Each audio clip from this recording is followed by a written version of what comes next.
자, 그 다음에 이제 7가로 가봅니다. 7가. 하나님의 말씀을 듣고 어느 정도 영적 체험을 하며 기쁨도 가지지만 말씀으로 인하여 어려움이 일어나게 되면 그 말씀을 포기하는 경우입니다. 이때 영적 체험이 우리가 판단하기 굉장히 조심스럽고 아주 어려워요. 그래서 이러한 경우는 영적 체험을 크레딧을 주면 안 되고 뭘 봐야 돼요? 말씀의 수준이 어느 정도 있는가. 또 어려움을 경험하면서 말씀을 붙잡고 있는가 없는가. 그걸 봐야 됩니다. 왜냐하면 영적 체험이 성령의 역사일 수도 있고 아니면 감정적 체험일 수도 있고요. 마귀적인 체험일 수도 있어요. 그런데 체험할 그 당시 우리가 정확히 분별하기가 쉽지 않습니다. 그래서 성령의 역사에 따라오는 거기까지 확인해야 되는데요. 말씀의 수준이 있는가? 어려워도 그 말씀을 끝까지 붙잡고 있는가? 그럼 이때 이 시적 믿음이라는 걸 언제 알아요? 포기할 때. 그 이전까지 서둘러 판단하면 안 됩니다. 여전히 계속 전도 대상자예요. 그러면 언제 이걸 아는가? 이렇게 포기할 때. 이것은 일시적 믿음이며 하나님의 말씀이 돌짝밭에 부러진 것과 같습니다. 요거 우리가 조심해야 되는데 뭘 보고요? 효과를 보고. 자, 이런 경우 어떻게 돼요? 교회를 떠나는 게 보통 일어나는 거예요. 아, 나는 목사님 말씀 더 이상 받기 싫어요. 난 전도사님 말씀 싫어요. 그리고 이제 떠나는 거예요. 그때 뭘 기억하시면 돼요? 내 양이 아니로다.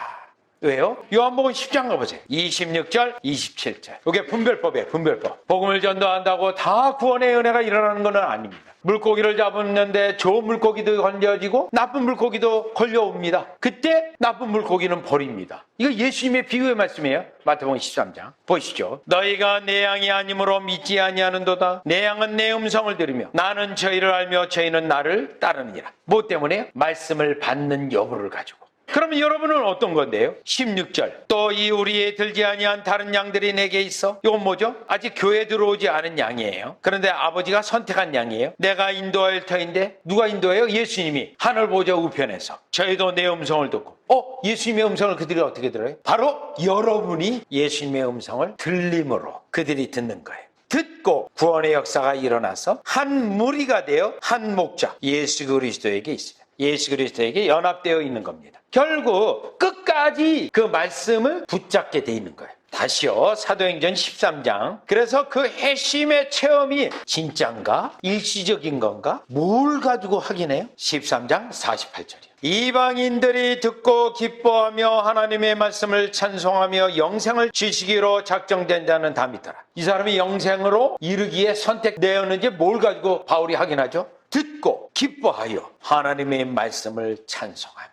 체험을 얘기합니까? 하나님의 말씀이요. 하나님의 말씀. 요거 보고 하는 거예요. 자, 그러니 이 영적 체험이 진짜인지 아닌지 때때로 판단하기가 어려울 때가 있어요. 그럴 경우는 기다려야 됩니다. 그리고 뭘 봐야 돼요? 말씀에 대한 태도가 어떤 건지를 봐야 되죠. 자, 그런데 말씀 때문에 결국 떨어져 나가면 일시적 믿음입니다. 마태복음 13장 20절 21절인데 철로 역정에 보면 이러한 영혼의 상태의 사람들이 어느 정도 됩니까? 순례길을 4명의 목자가 있는 아름다운 산까지 이르렀어요. 아름다운 산까지 이르는데 여기도 여전히 지옥에 떨어지는 문이 있어요. 지옥으로 가는 새길이 있어요. 이들이 여기까지 오고요. 심지어는요 천국문까지 오죠.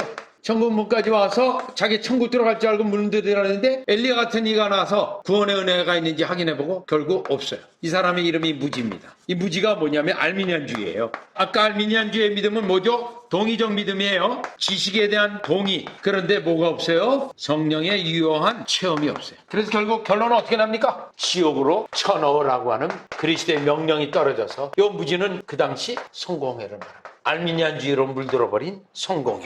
오늘날로 하면 복음주의가 여기에 해당되겠죠.